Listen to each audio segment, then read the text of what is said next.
ఇప్పుడు కొన్ని express update వార్తలు.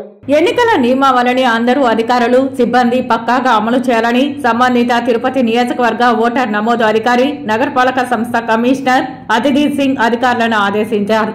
ఎన్నికల నియమావళి సందర్భంగా నగరంలోని తిమ్మినాయుడుపాలెం, జీవకోన, సంజయ్ గాంధీ కాలనీ, ఆటోనగర్, ఎస్టీవీ నగర్ తదితర ప్రాంతాలలోని సచివాలయాల్లో ఎంసీసీ నిబంధనల మేరకు చేసిన ఏర్పాట్లను ఆదివారం కమిషనర్ పరిశీలించారు. ఈ సందర్భంగా కమిషనర్ మాట్లాడుతూ నగరపాలక సంస్థ పరిధిలో సార్వత్రిక ఎన్నికలు సజావుగా నిర్వహించేందుకు అందరూ తప్పనిసరిగా తమ విధులు పక్కాగా నిర్వహించాలని అన్నారు.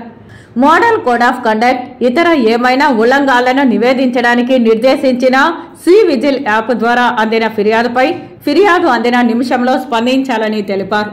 ఎన్నికల ప్రక్రియలో భాగంగా ఎన్నికల కమిషన్ కు రోజువారీ ఇవ్వాల్సిన నివేదికలు సకాలంలో సంబంధిత అధికారులు, సిబ్బంది అందించేలా చర్యలు తీసుకోవాలని అన్నారు. బహిరంగ ప్రదేశాలు మరియు ప్రభుత్వ కార్యాలయాల్లో ఎన్నికల కమిషన్ నిషేధించిన ఫోటోలు, బ్యానర్లు వెంటనే తొలగించి సంబంధిత నివేదికను సమర్పించాలని ఆదేశించారు. ఈ విషయంలో ఎటువంటి నిర్లక్ష్యం వహించరాదని సిబ్బందిని ఆదేశించారు.